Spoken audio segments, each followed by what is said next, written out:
بسم الله الرحمن الرحيم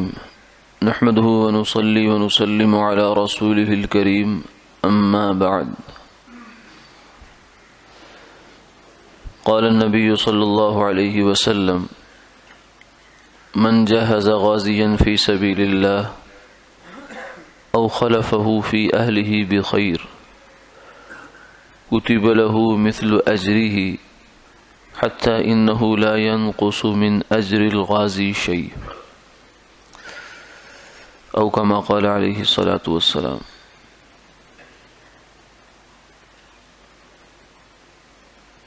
حضور نبی کریم صلی اللہ علیہ وسلم نے ارشاد فرمایا کہ جس آدمی نے راہ خدا میں جہاد کرنے والے کو سامان مہیا کیا یا اس کے اہل خانہ کی خبر گیری رکھی اچھے انداز سے، تو اس کے لیے بھی اسی جتنا اجر لکھا جائے گا جتنا راہ خدا میں جہاد کے لیے جانے والے کا اجر ہے، حتیٰ کہ یہ اجر مجاہد کے اجر میں سے کچھ بھی کم نہیں کرے گا۔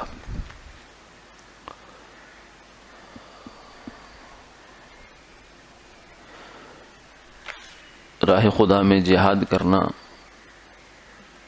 بہت بڑا نیک کام ہے،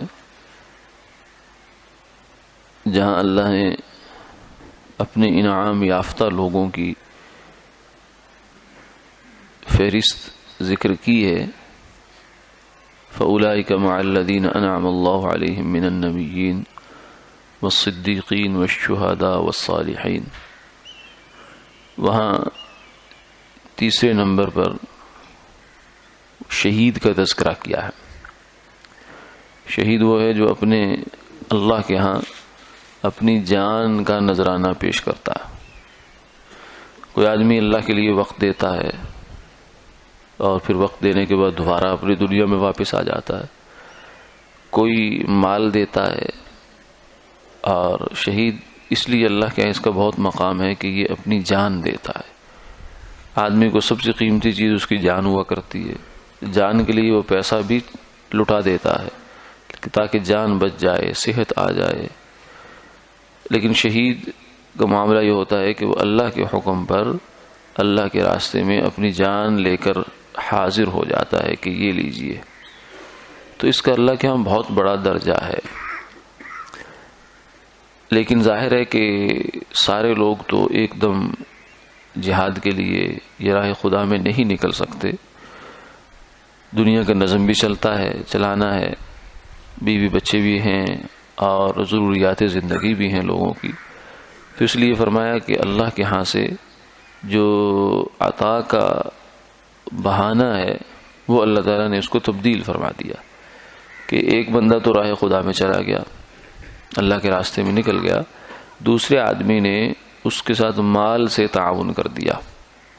مالی تعاون کا مطلب اس کو گھوڑا خرید کر دے دیا اس زمانے میں، پرانے زمانے میں، اور یا تلوار لے کر دے دی، یا اس کو اتنا زیادہ راہ دے دیا کہ جو اس کے کام آتا رہے، وہ بیچارہ بغیر کسی پریشانی کے جس مقصد کے لیے گیا ہے اللہ کے راستے میں اس میں لگا رہے۔ تو یہ آدمی جس نے یہ کام کیا، اس کو بھی فرمایا کہ اتنا ہی ثواب ملے گا جتنا ثواب اس راہ خدا میں لڑنے والے مجاہد کو مل رہا ہے۔ اور دوسری صورت یہ ہے کہ اگر مال بھی نہیں ہے، کوئی کسی کو محروم نہیں چھوڑا، اللہ کے کتنے کرم ہی کرم ہے، اس کے بہانے کرم بھی بے شمار۔ اگر مال بھی نہیں ہے اور جان پیش کرنے کی بھی ہمت نہیں یا فرصت نہیں ہے، تو دوسری صورت یہ ہے کہ وہ جو مجاہد ہے اس کے گھر والوں کی خبر گیری رکھے، عمدہ انداز میں، اچھے انداز میں۔ اچھے انداز کا مطلب یہ ہے کہ ان کی ضروریات کی کفالت کا نظم سوچے، ان کے گھر والوں کو جو ہے وہ کوئی چیز لا کے دینی ہے، سودا سلف لا کے دینا ہے، یا اور کوئی پریشانی ہے تو اس کا خیال رکھے، اور اسی طریقے سے شرعی حدود کی بھی رعایت رکھے۔ ایسا نہ ہو کہ آدمی نیک کام کرنے گیا ہے اور کسی برے کام میں پڑ کر واپس آ جائے۔ کیونکہ جو آدمی گھر پر نہیں ہے اس کے اہل خانہ جو ہے وہ وہاں تو تنہائی ہے، تو اس لیے ایسے موقع پر اس چیز کا بھی بہت زیادہ خیال ضروری ہے۔ آپ صلی اللہ علیہ وسلم نے فرمایا کہ جو آدمی خدا نخواستہ ایسی حالت میں کسی بری چیز کا مرتکب ہو جاتا ہے تو اس کو بہت بڑا گناہ شمار کیا۔ فرمایا کہ قیامت والے دن وہ جو اللہ کے راستے میں نکلنے والا آدمی ہے اس کا ہاتھ ہوگا اور اس کا گریبان ہوگا۔ جب تک عام جو حقوق ہیں ان میں تو یہ ہے کہ ہر حق کے بدلے میں ایک نیکی ہے کہ یہ اتنی نیکیاں، لیکن اس آدمی کا معاملہ یہ ہوگا کہ جب تک وہ راضی نہیں ہوگا اس وقت تک وہ اس کی نیکیاں لیتا رہے گا۔ تو قیامت والے دن کون ہے جو کسی کو ایک نیکی بھی جس کے پاس چھوڑ دے؟ تو یہ ایک نازک معاملہ بھی ہے، ذمہ داری کا معاملہ بھی ہے، اور لیکن اس کا اجر فرمایا اتنا ہی ہے جتنا کہ خود راہ خدا میں جانے والے کو اجر مل رہا ہے۔ لیکن فرمایا یہ ذہن میں خیال نہ آئے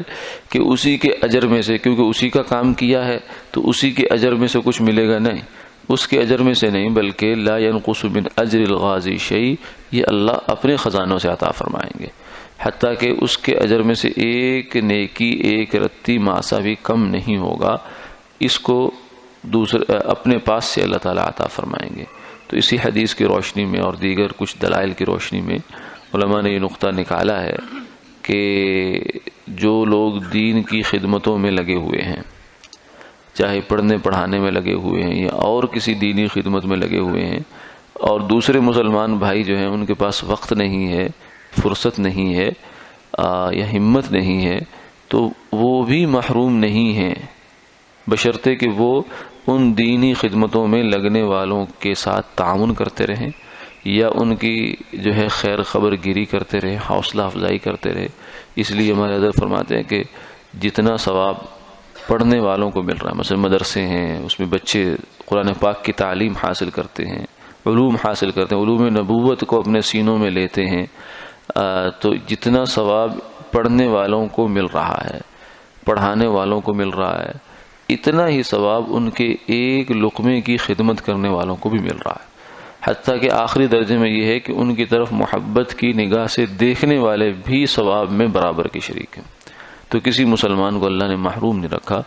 آخری درجہ یہ ہوتا ہے کہ اگر ہمارے پاس مال بھی نہیں ہے، وقت بھی نہیں ہے، تو حسرت تو کر سکتے ہیں، یا اللہ اگر مال ہوتا تو میں یہ کام کرتا، یا اللہ اگر وقت ہوتا میرے پاس تو میں کسی دینی آدمی کی خدمت کرتا۔ اور آخری درجہ یہ ہے کہ محبت کی نگاہ سے دیکھ لے۔ یہ محبت کی نگاہ سے دیکھنا جو ہے نا، یہ بھی بیکار نہیں ہے،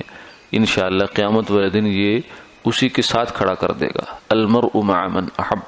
قیامت والے دن جس آدمی سے ہمیں محبت ہوگی حشر اس کے ساتھ ہوگا۔ اگر نیک لوگوں سے ہوگی تو حشر نیک لوگوں کے ساتھ ہوگا، اور نیک لوگوں کا حشر امید ہے اچھا ہوگا تو ہمارا حشر بھی اچھا ہو جائے گا۔ اگر خدا نخواستہ کسی برے کے ساتھ ہمیں محبت ہے تو پھر خطرے کی بات ہے۔ اللہ تعالی حفاظت فرمائے۔